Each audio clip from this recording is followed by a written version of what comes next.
All right, we're live from the San Diego Historical Games Convention here with Chip Saltsman and Bruce Geryk, also known as Space Rumsfeld. How are you guys doing? Doing very well. How are you today, Harold? Super. Doing great. Doing great. Excited to have you both here at the SD We've got a live stream going, so other people outside the con have access to it if they know where to find it. Is this like on the giant screen above the resort casino? So There's people coming in. there's a pool parties around. Yeah, Yeah, cool. yeah, absolutely. Excellent. And a stadium somewhere in Munich. But generally, we should get some comments and thoughts from our crew at SD and so look forward to that. Appreciate you guys taking the time to talk and the support of SD Bruce, you've been a longtime supporter in a host of different ways, and Chip, you were at the SD East last year, which is where we met. It was. That was great. Yeah, it was a good event, and we look forward to returning to the War College in 2026.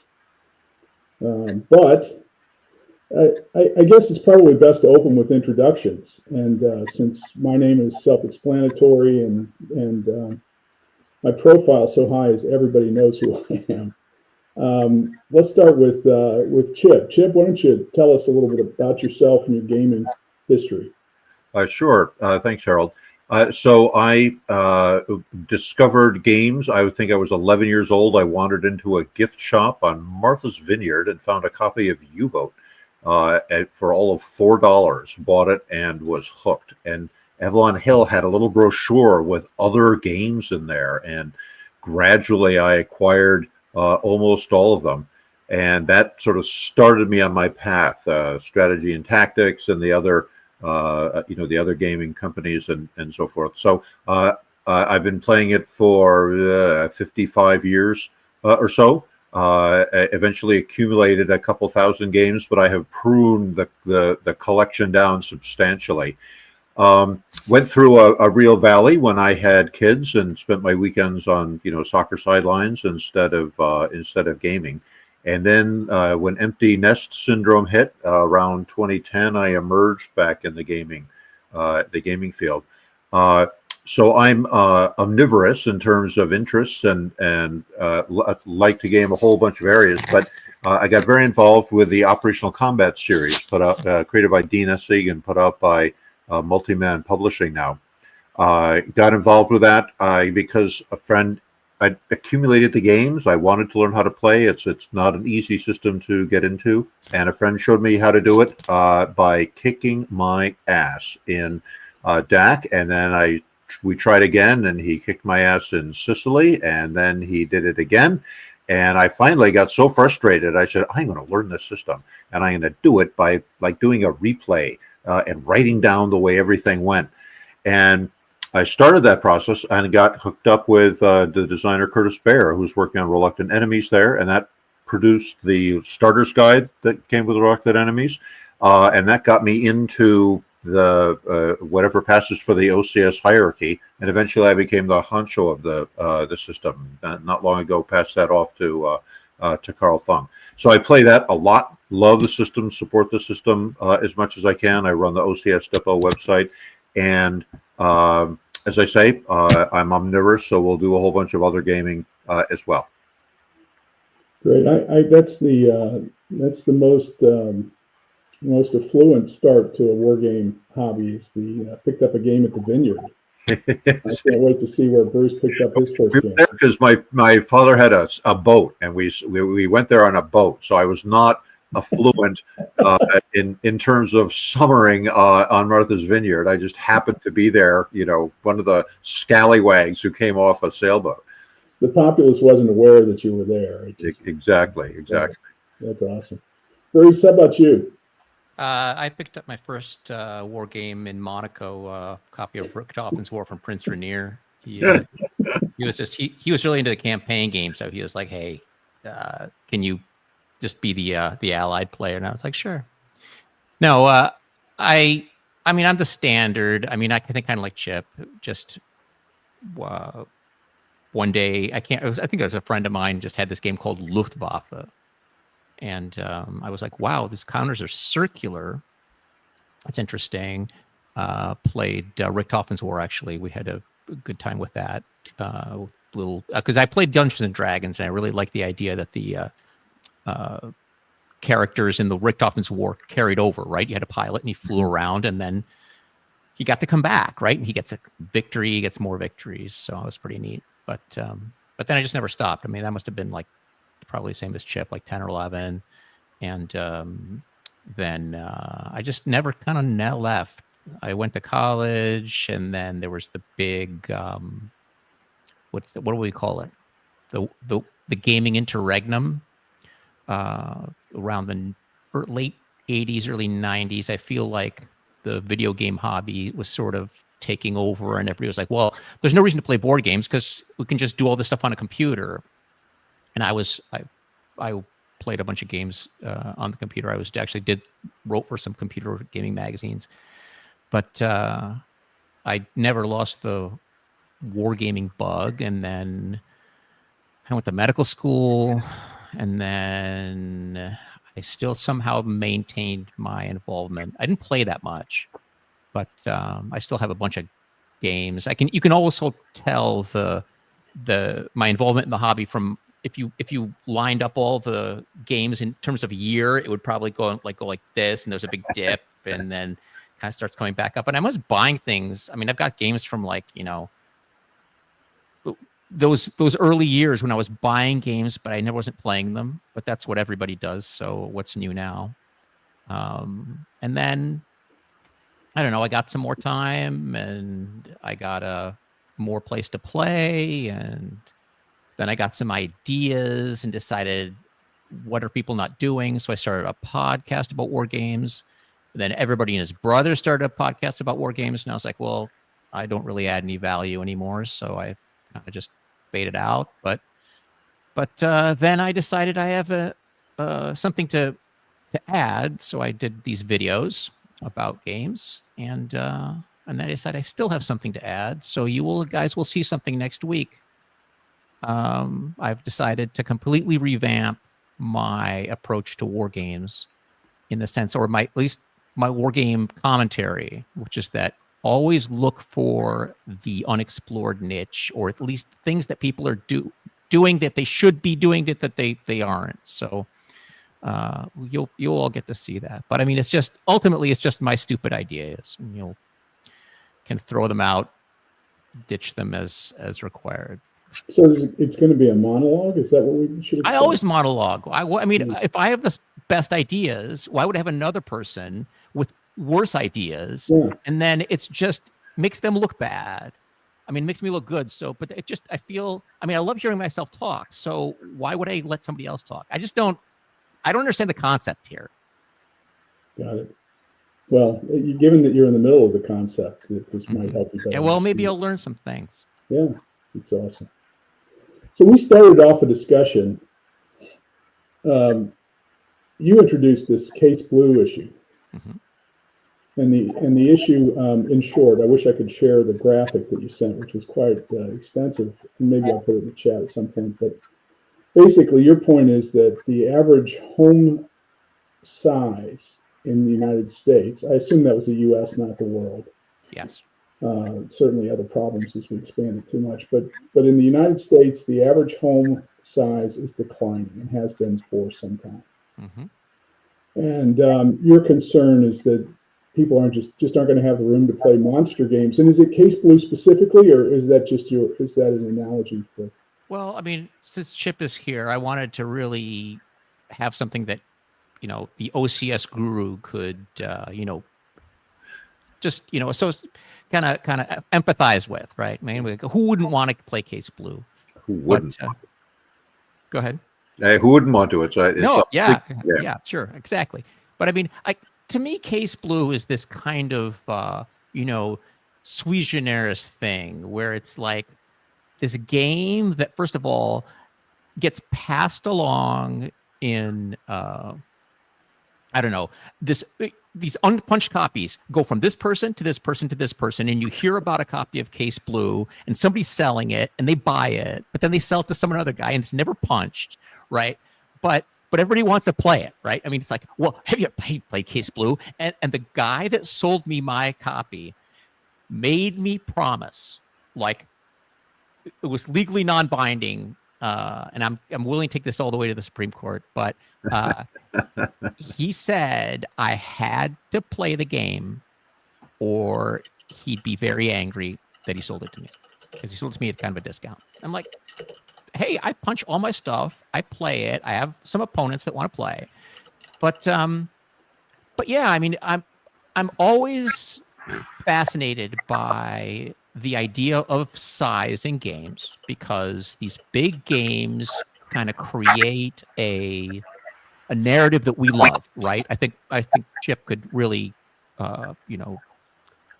know what I'm talking about here, which is that the bigger the game, the more of an epic story you're telling, right? Mm-hmm. And that runs directly against several things. First of all, the bigger house you have, the more money you have for a big house. The older you. Okay.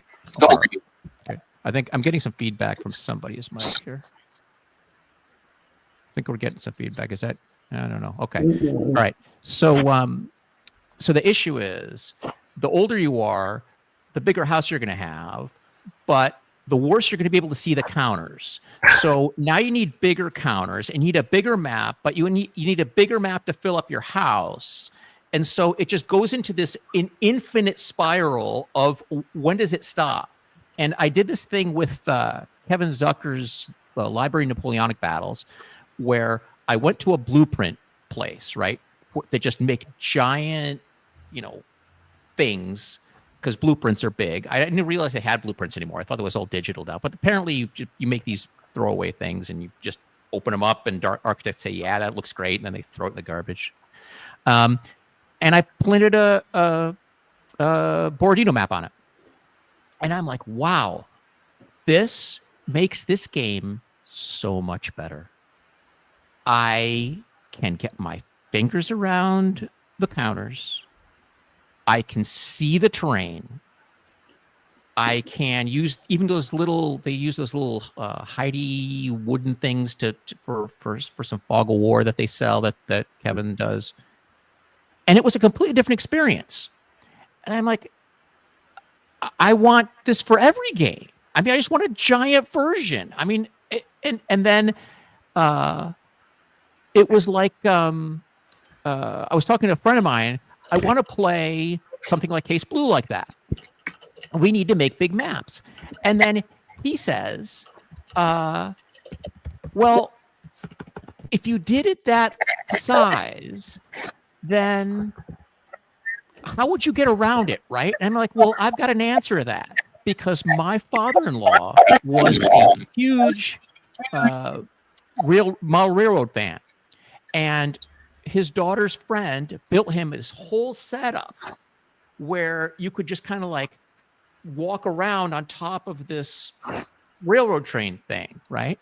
And like, let's just do that for Case Blue. And so like you just walk around and pick up giant counters. I mean, this is how I think the hobby needs to move forward. That's my little spiel there. With Case Blue, you can play. We played it in an unheated room over a garage. And for realism. And in the wintertime, that became epic. That's because that's how it really was. People huddled over the map. Harold, do you remember at Historicon East last year, I had my double-sized version of Luzon, which I made 1-inch counters that were stuck onto foam core, and that was great fun to play, because it's just it's a small game, but done large, it's just everyone can see it from across the room. So that it was great. It was great to look at too, right? As an observer, just fun to walk around it and watch somebody play. Yeah, so easy to pick up. So I think you're onto something, Bruce. To some extent, if you keep increasing the size of the map, we'll just be playing, kind of on East European surface. So another great. I have an idea. We want to get the largest flat screen touch screen we can possibly get, and we want to lay it flat on basically as a table and pull up Vassal, and then we'll have this enormous computer screen that we can touch screen and move around. We haven't tried it yet. Microsoft has a thing like that. One of those big stadium screens, right? Yeah. Just turn it on. Let's lay it on its side. Yeah, exactly. I've played Vassal, with a projector, so it's up on the screen, or up on the wall, 30 feet wide. That's kind of fun too.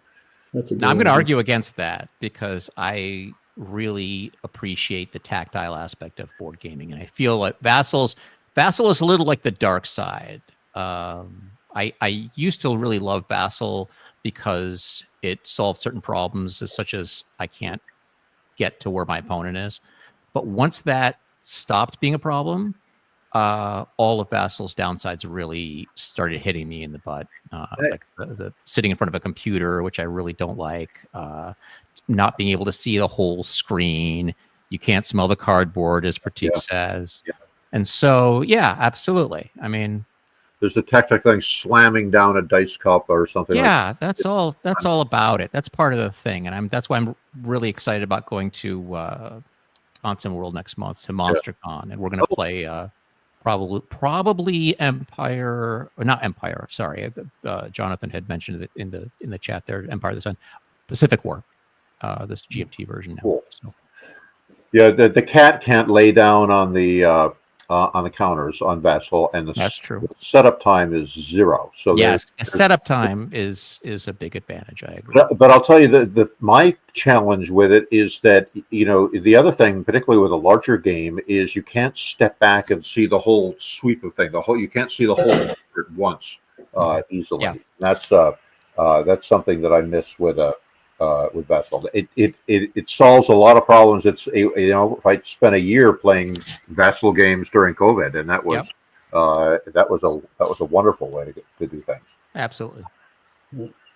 Yeah, it was a gift, and Tabletop Simulator for kind of non-hex encounter, non-stackable games is a very functional solution. Not perfect, but functional. Yeah. So, when you all play test these OCS games, how do you think about it? What are you trying to do? Are you trying to get blind tests? Are you trying to get experienced people to test it? Are you do you set things up on Vassal early? Is that the means? So that's a great question. So there's generally the at least the OCS process is you have a designer who I think of as a freelance author, and you have a developer who I think of as a freelance editor, and together the two of them are going to put together a product, and we're going to take it to a publisher and hope that they publish it. So that's essentially how it works, and then MMP will pay us the vast sums of money for our games. When I was the honcho, I was kind of coordinating this. I've also been a developer of games. I've made some scenarios, but I'm not the historical researcher designer kind of a person. So when I am talking with a designer, they've usually put together something. And early on, I want a Vassal copy made because that's the easiest way to get it into people's hands and allow them to play with it. It's also the two guys who work on Vassal for OCS, Jeff Coyle and Herman Wu. Herman is yet another physician.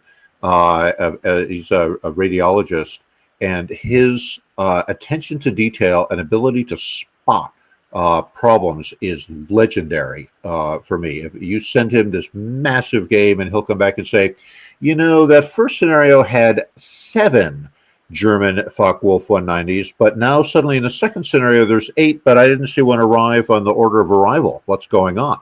He'll spot things like that, it's really important to have a lot of people looking at that. Those people are priceless. Priceless. So the first I want to get the game played by a couple groups of people, and the immediate question is there a game here? Is there something that's interesting for both sides? Are there hard decisions to be made? Do both sides, good OCS game, both sides should feel like they are in imminent danger of disaster. Is that going on? Is it interesting and fun, and will people like to play it? So that's the first thing. And then the second is I want to involve a wide variety of people. So I like to get groups in Europe. There's a growing OCS community, or a growing gaming community in China, in Japan. I want to get people from different cultures playing it, and I particularly want to get involved the pain in the neck people who I call the game breakers. So those are the people who think outside the box, will try stuff that nobody would ever try, and can the game survive their involvement trying to break it. And then the third phase is then the proofreading phase, where the final draft rules, the counters, the map. There's a whole set of people that are really good at reading those over and sending in reports. Then it gets packaged up and sent over to MMP. So it's really kind of, I think of it, Harold, there's two phases. There's the is there a game here phase, and then there's a let's test everything out phase. Frequently, the designer has been playing it with some friends or some groups of people a good bit. So Beyond the Rhine was being kicked around for probably a decade before it finally came to become a game. And so they played through it a number of times, and it shows. Beyond the Rhine, I've played three Beyond the Rhine campaigns, start to finish, and in every case, the victory level is decided on the last turn. In fact, one of them, it was the last exploit phase where the Americans got just enough people off the map to bump up a victory level. So that to me is a finely tuned kind of a game. So you asked a short question, you got a long answer there. That's a great answer, though. Well, from the horse's mouth. I've had some interesting discussions with different publishers and designers about what's enough playtesting. And I remember having discussion with Roger and Richard at Revolution Games, small publisher, interesting games, a lot of Hex and Counter. Yeah. A lot of titles. Love those guys. Just really good people. Good games. And good games. And we were talking about this blind sword systems that Herman Luttman came up with, and his development of this Most Fearful Sacrifice, which is Gettysburg on, and it's a big bite. It's a big bite, but some clever mechanics. Agreed. And we've had good fun playing it, especially that first day. So just a lot of fun and interesting competition. So we were talking about Roger, and Roger said we considered taking the game, but we couldn't because we didn't think we could play test it. And I think, it's interesting. Clearly, Flying Pig couldn't have tested this monster extensively. I've never talked to Herman about it, so I don't know what the answer is. But just practically, right? The bigger the game, the harder it is to get play tests done, to get information, to test the system from alpha to omega. But they're doing 3 days of Gettysburg again. And they were playtesting at Consom World when I was there last year. I mean, you can get these things play tested. You just have to get enough wackos. You've got to get a bunch of people on it and kind of whip them along. I just find that odd that they would say that. Wackos, but well, I'm a wacko. I mean, I've said very with affectionate. It's okay. I got it. So look, but even wackos can only play the game a few times. Sure, but I mean, so this is a perfect example. I'm glad we rolled into this because when I was at Consom World last year, I ran into some people who were playing. Some people I knew. One guy from right here in Portland flew out there and was playtesting, and another friend of mine who's in California. They all showed up, and I'm like, "Hey guys, what are you guys doing?" And they said, well, we're playtesting 3 days at Gettysburg. And it was a giant table, and they sat there the entire time I was there. And man, I think they got through one day. I don't remember, right? And it's only getting through one day in one iteration, right? One sort of like line of play. Right now, you have to take a different line of play and see if that breaks the game, as Chip was saying.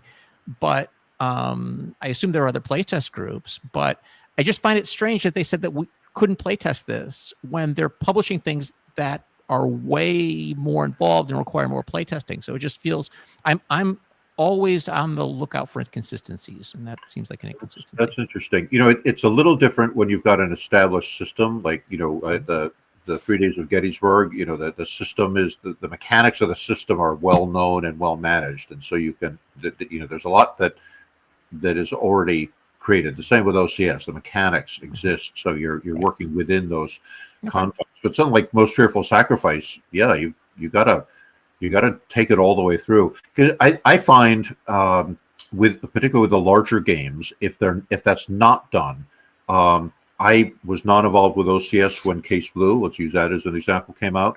But my experience is that over time, particularly these longer things, particularly things like replacement rates, loss rates start to diverge from reality. Yep. And I think I've been trying to think about, how do you manage something really big like a long East Front campaign when you almost need to have pauses every time the mud hits in the spring and fall. You need to stop, and you need to have like a 3-week interregnum turn when the forces rebalance themselves, people dig fortifications, it just things get upgraded. You can't play it all the way through because once it goes off the rails, just things go haywire. Yeah. So I think that and you mentioned Pacific War.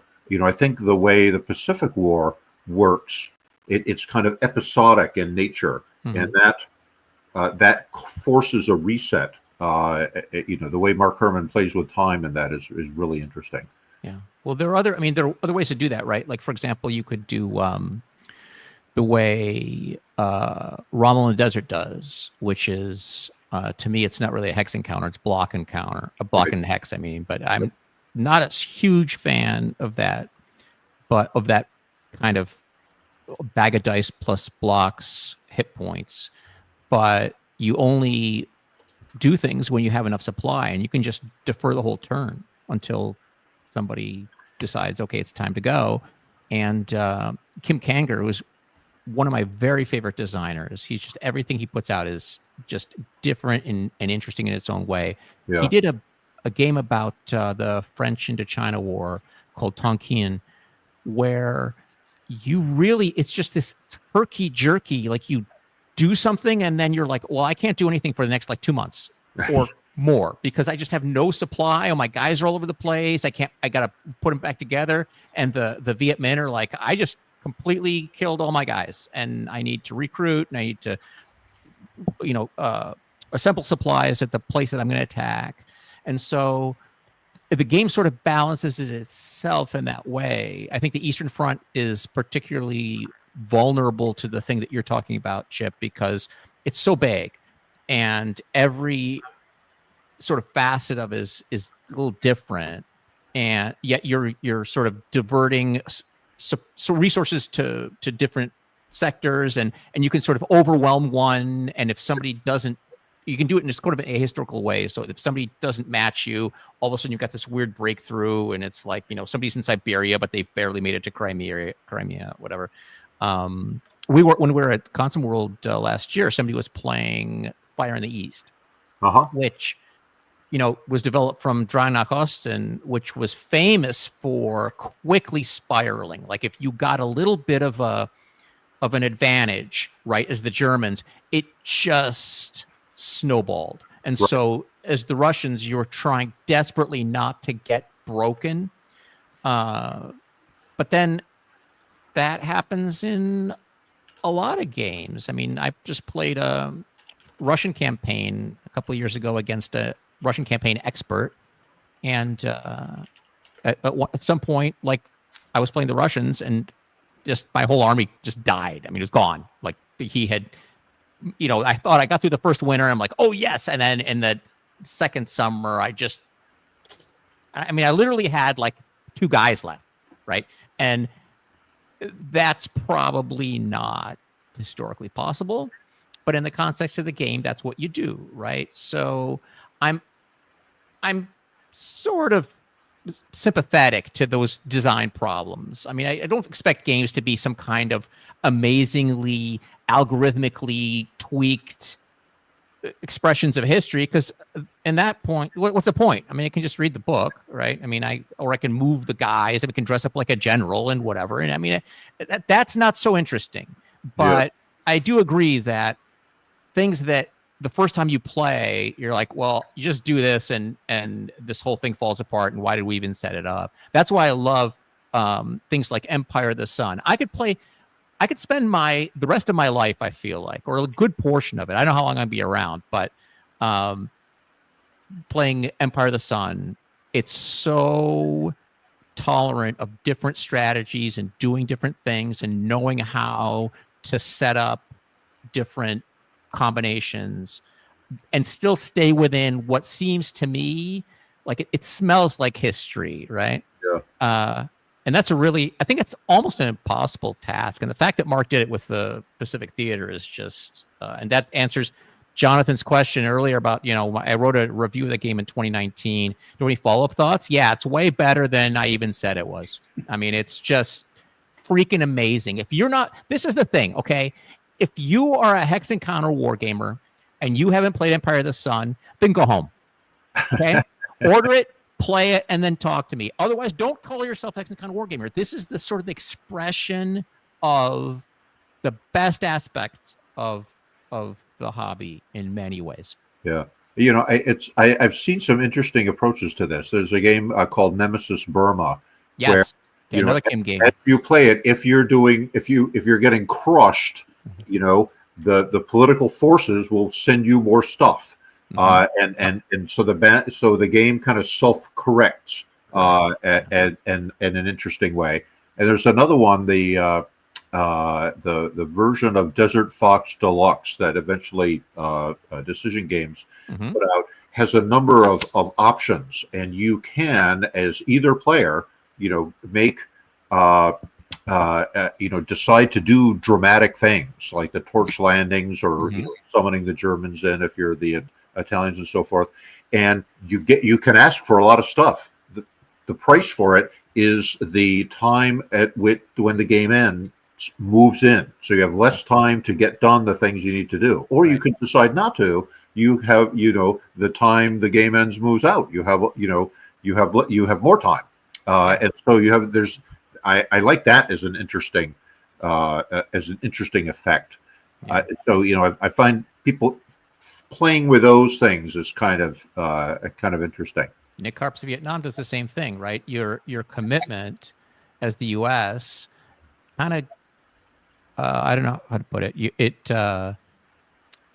You give yourself a lot of stuff to do things with, and that causes the U.S. political situation to deteriorate much more rapidly, right? So you can go in hard, but you better win fast. And if you sort of like, that has like 3 levels. There's there's the tactical thing that you're doing, and then there's there's the commitment level you're doing, and all of that feeds into what's the political division in the different provinces, and that's what actually determines things. But if you're playing the tactical game, you kind of affect that. That's a really interesting model of a historical situation. Yeah, I completely agree with you. Going back to this idea of play testing, and by the way, Bruce, please be nice to the attendees. We try to be kind to the people that pay to listen to us talk. Your podcasts, by the way, are free. You can be as rude as you'd like. Let me give you a terrible example that will probably inflame both of you. And I can't wait. Fire away. The most play-tested war game that I'm aware of is Twilight Struggle. Not a war game. He's shaking. Bruce is shaking when I say that. Not a war game.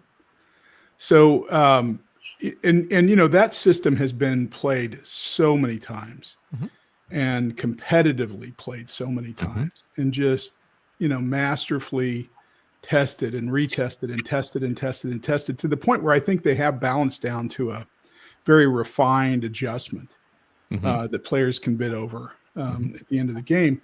If you go to the opposite extreme, right, also a war game, Case Blue, then there's no way that we could ever have that level of data and information on Case Blue. So is it that we don't care as much about balance?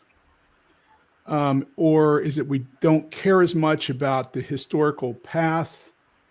Twilight Struggle scripted, so it's a very different discussion. But I just, are we accepting things in these giant games that can't be tested except for kind of mechanically and predictively how it's going to impact the overall game? So I had a discussion with Dean Essig about this when he was still with us, because I was talking about how we were putting together some scenarios. So I think it was for Hungarian Rhapsody, and I said, well, we've got the scenario. It's not real well balanced because the one side kind of has a real preponderance of force, and he was like, doesn't matter.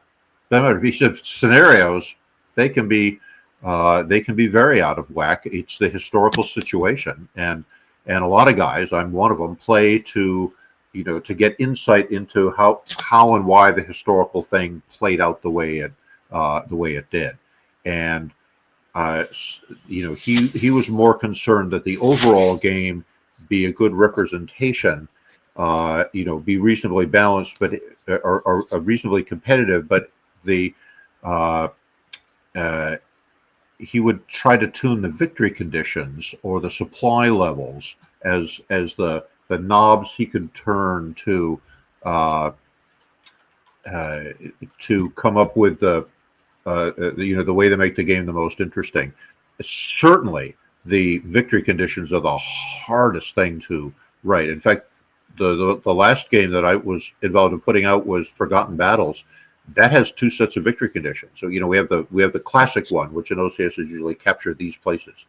But we can't. I tried to come up with another one because I wanted to model even more the way the Russian fronts functioned, and so I came up with one where I let the Russian player pick the victory locations. So basically, every time they turn a front on, it gets a bunch of supply, and it has two objectives: an operational and a strategic one. And if it achieves them, then you get a victory point, and you want to accumulate a certain number more than they did historically.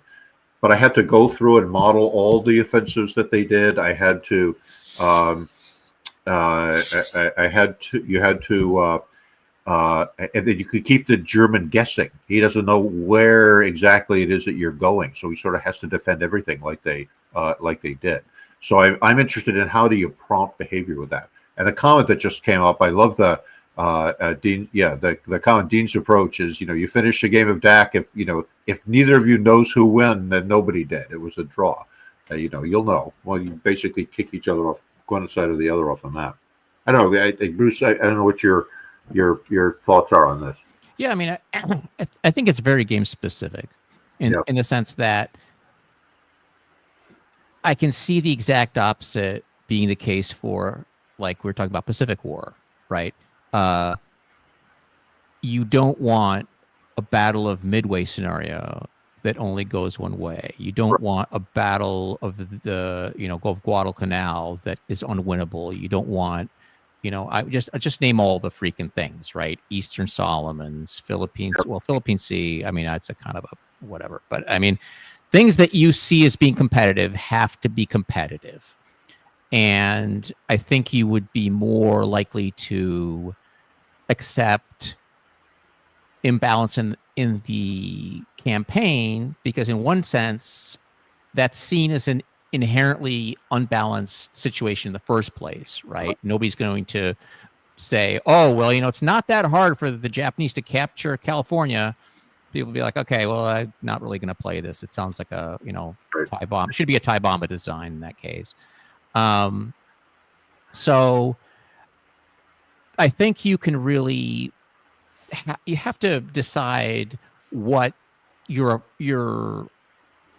feelings are about the historical situation, right? I mean, I don't want to play a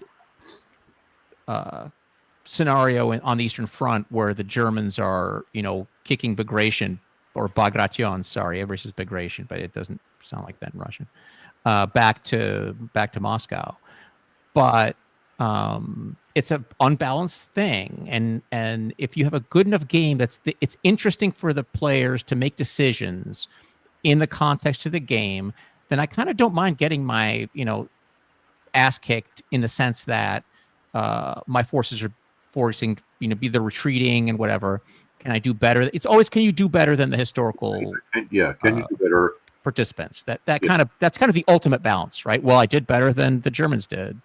Yeah. In Blitzkrieg Legend, you kind of have the thing where the Germans sort of rolled boxcars at the start of Blitzkrieg, at the start of that campaign, and they blew through and never looked back. And so you have to do with that game a couple things that magically happen in the Germans' favor to recreate history, just because it was a more of an unlikely outcome, but they rolled well. Blitzkrieg Legend is on my list of things I really need to play. I'm trying to get my regular opponent to commit to a significant session, multiple sessions of Blitzkrieg Legend, because that's a thing where, I mean, how do you keep the thing rolling, right? You have to be very aggressive as the Germans. I think the first two turns for the Germans is Blitzkrieg Legend is like PhD level OCS. Mm-hmm. And no wonder I haven't played it. And as Keith is just putting down, victory when you see it. We find at least in our gaming group, the journey is so much more interesting than the. Of course. That's the thing, right? And the camaraderie and just having fun together. That's way better. And now we someone rolls a great roll or a poor roll, we high five each other just because it was fun to see that happen. Now, do you guys see? I mean, you guys have both been in the hobby a long time. Do you see this as different than it was? Because I remember all these sort of hyper competitive articles that would come out in the general, right? And George Phillies is famous for his Stalingrad advocacy. But I mean, it's very like, I'm playing this game to beat you, and I make this move, and then it becomes the Phillies opening or the somebody else opening. And I feel like there was a lot more of that when there were fewer games and people were trying to become good at each game. And now, I mean, I can't even become good at anything because I barely play it once, and then somebody else like, hey, you want to try this? I'm like, well, weren't we going to play another? Yeah, I know, but here's this new shiny, so why don't we do that instead? So maybe that's just an effect of the fact that there's just so many games now. I don't know. Does that make sense, or is that completely off the wall? Maybe I when there were only those games around, I was still young enough that I wasn't as immersed in the hobby as I am now. Mm-hmm. So that it's hard for me to gauge. But I there's probably a scarcity model there. Yeah. I think there's a number of ways to kind of slice and dice who we are as players, and I think this competitive play is one of those. This idea that that I'm going to play Africa Core 1,000 times, which is an interesting exercise, and I guess people do this with chess all the time with completely symmetric outcomes, right? So I think that's I think there's a subset, and I even argue this. Mark Miklos and I have this argument all the time, where, in his world, competitive gaming is everything, right? His games are at WBC, but frankly, I think it's a tiny piece of the hobby that wants to compete in that fashion. Yeah. And Bruce, you and I have discussed that in many of these big games that we'll play for the first time, knowing we're not going to play it 100 times, right? It becomes almost a collaboration. Sure. And problem solving, which I love as well. Yeah. But I have also observed that you can really learn a lot about people's personalities. That personalities come out in their play. There's folks that I've played against, who are some are plotters, and they're coming up with something, and others are deep thinkers, and others play like a raccoon on meth. They're just crazy, and they'll come clambering over from some unlikely direction and just try some stuff. And I've seen people, take a big loss and really lose heart. I experienced it. We played a game of third winter, and my opponent, bided his time, and then he basically shot a lance right through my heart and just surrounded a bunch of my guys, and it was a devastating attack, and it was incredibly disheartening. I had a morale fail. It wasn't a dice throwing kind of thing. It was like, God, I just, I worked so hard at this thing, and she just crushed me. But what can you do? He did a brilliant operation. But it's so interesting to see the personalities come out. And so I think what you're describing are some of the, there's people who are hyper competitive and great. They can go be hyper competitive and play Africa Core again. For me, it's the camaraderie and the learning about history and the puzzle solving aspects that's way more interesting. Yeah, well, can I tell a little story here? Because this fits in perfectly.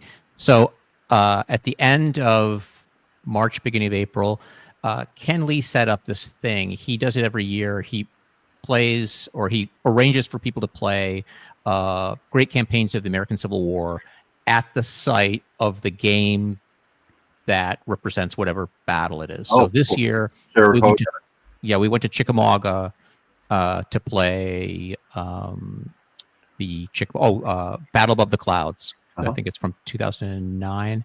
Yep. And there were 20 some people there, and it's an incredible experience. And for the people that are watching and you have any chance of doing this, I would have been doing this every year if I had known about it. I just randomly found out about it. But what he does is he just goes, he went to, I think it was, I can't remember what it was last year, but this year or next year, sorry, the next one's going to be at Antietam. So I'm very much excited about going to that. But what he did was he would alternate days, and we would always play in the evening too. But the first day we came in and we were paired up and we started playing the campaign game.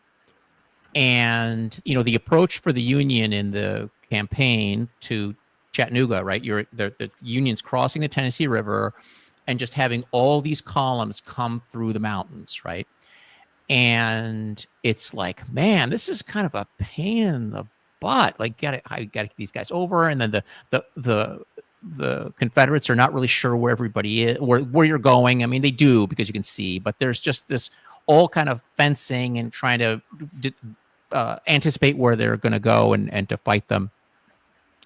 But Stephen, it was a great time. It was a really great time. But then, so we did this for the first evening, right? Everybody got in the afternoon, played for a while, played through the evening.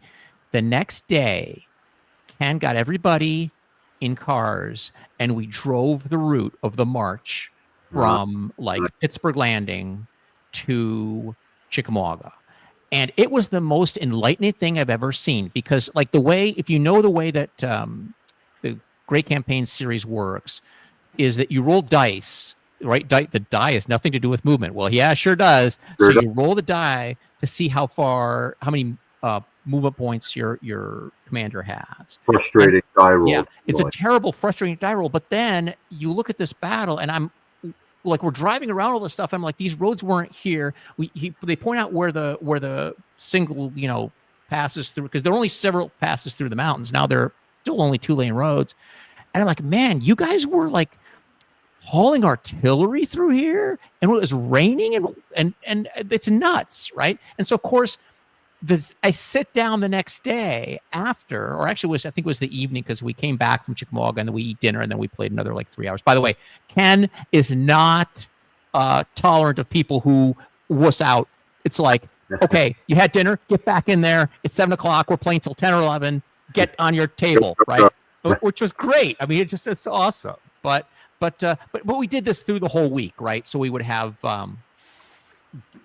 game. then tour plus game, then game, and then tour plus game. And then the last couple days, like people came in for the weekend and some, family, wives and kids came for the more tours towards the end.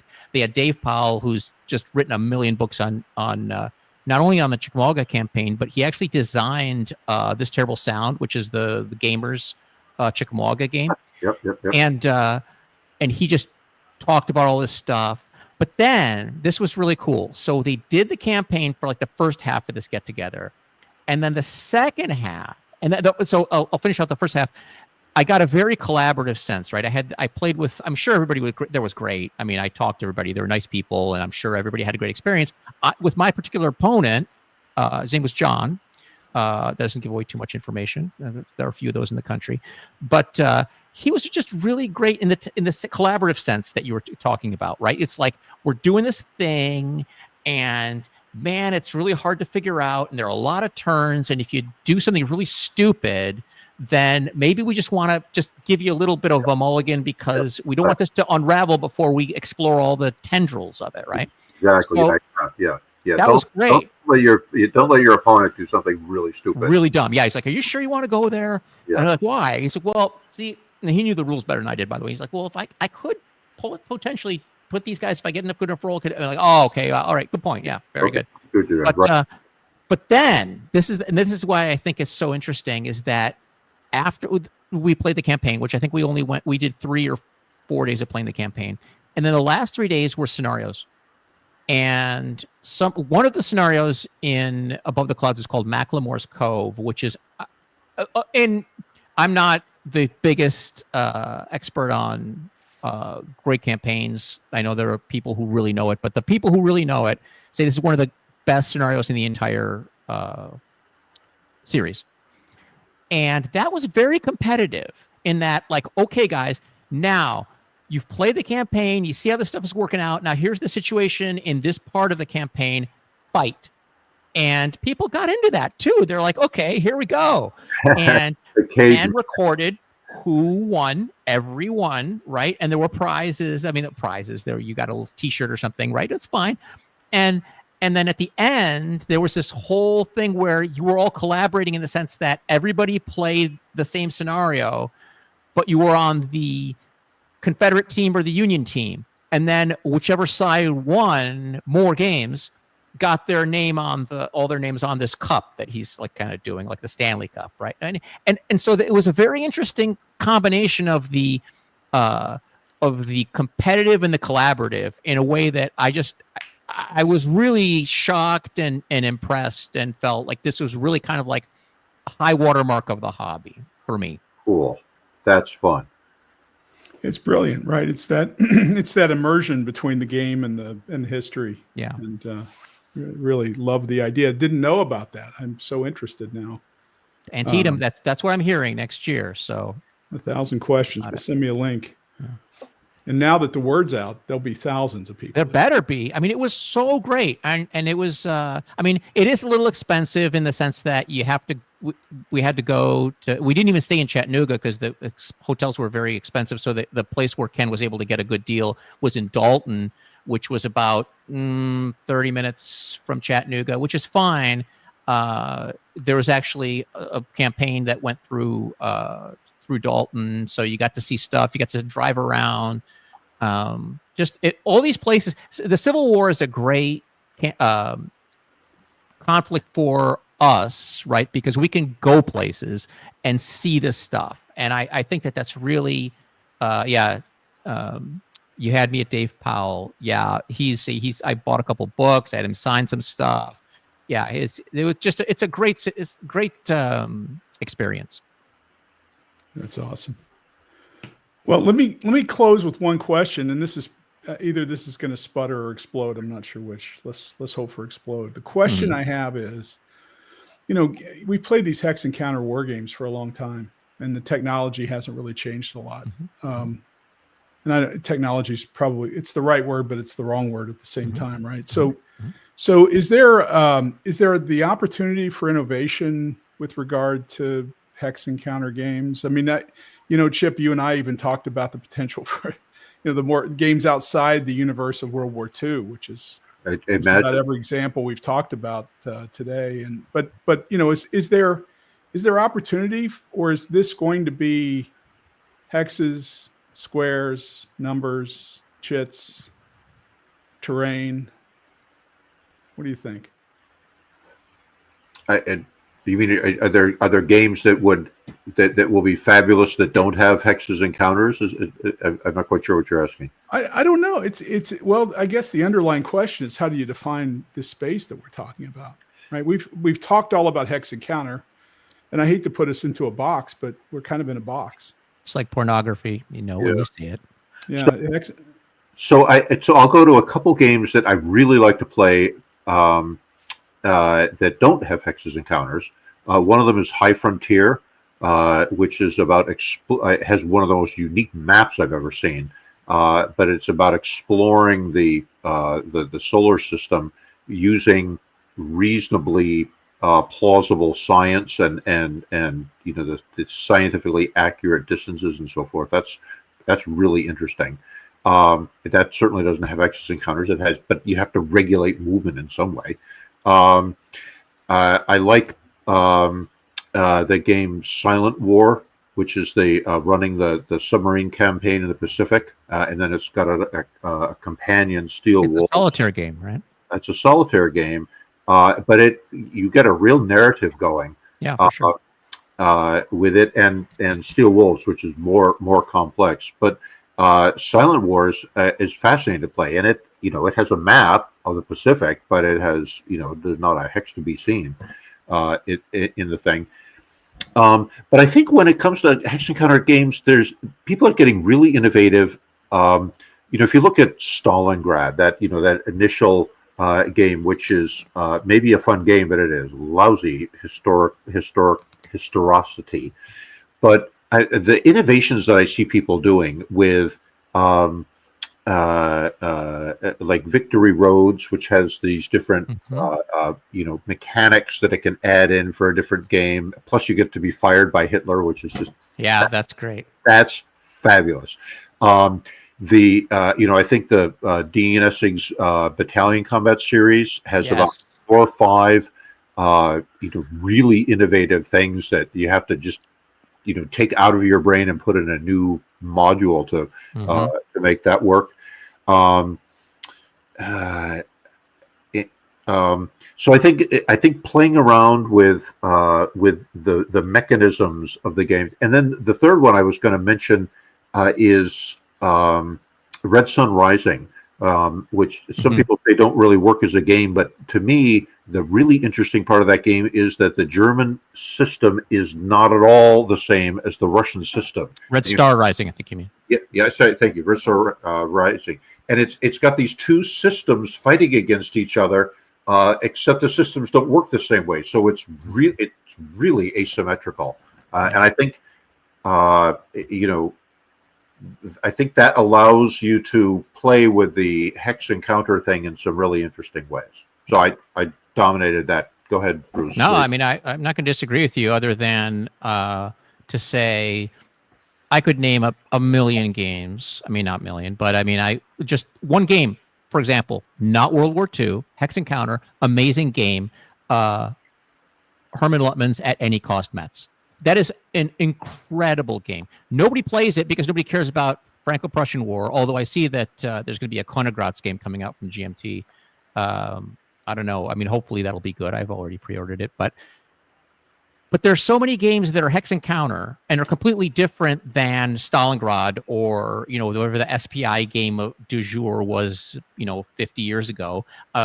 Kim Kanger has done very different games from Dien Bien Phu, and then he did Ici c'est la France, which is a completely different system. Neither one of them is World War II. Incredible. Chip mentioned Victory Roads. There's Liberty Roads. And they're working on something else. Pardon? Isn't there another one? The only two Stalingrad Roads. Oh, is there Stalingrad Roads? Oh gosh, I got to go buy something. And there's a million games, and I feel like we're sort of saying, why do we have this system? Why can't we have something better? and we haven't played 80% of the great games using these technologies. So it's like, why are you trying to obsolete something when you could spend the rest of your life playing all the games that you haven't yet played that are really good using this technology? So I'm putting my foot down. There's plenty of 58 Fords that we haven't driven yet. Exactly. Yeah. Siege of Jerusalem is another one. Yes. Fabulous game. Oh my God. Here we go. Let's go. We could be doing this for the next hour, Harold. Yeah. You'll get real tired of us going, what about Rourke's Drift? Yeah.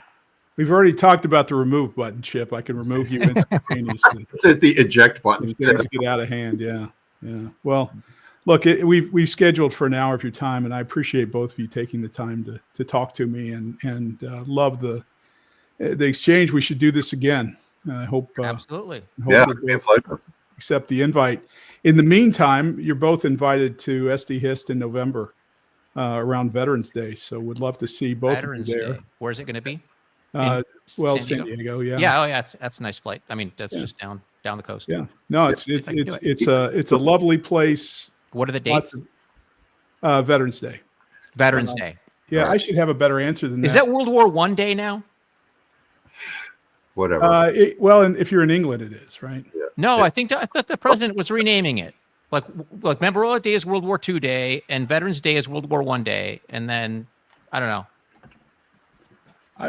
Frankly, I've lost. I said it's November? Did I say November? You said November around the Veterans Day. Yeah, there's November 7th to 10th. Pratik just put it in the chat. There we go. Yeah, cool. It's on the wrong coast for me, but I will see if I can scheme my way out, Harold. They have, I don't know about what you know about technology, but they have this air travel. I've heard of it. Thing. So I would encourage you to check that out. Why are we still having that technology? Why can't we have more innovative technology? And of course, we're going to miss the August convention at the War College, but hope to be back there next year. And Bruce, Chip, I know will be there. He's promised already, but Bruce, you should join us, and we'll set up a big, hex encounter thing and play. Give me dates ahead of time, and I'll try to schedule. That was in the Naval War College Museum. So imagine playing a game right next to the first steam torpedo that was ever invented. That was really cool. Awesome. The other cool venue I've done a convention in Italy. The guys who like to play OCS in Italy arranged to do a convention in a former monastery that's now kind of a hostel. But imagine in this place of peace and contemplation and stepping back from the ordinary world. We're playing this ferociously violent Baltic Gap. The dice must have reverberated in those dice cups there. Yeah. Well, you'll all be struck by lightning at some point, I Pretty much. But yeah, good seeing you guys. Thanks for taking the time, and thanks everybody. Appreciate everybody watching. Pleasure, Harold.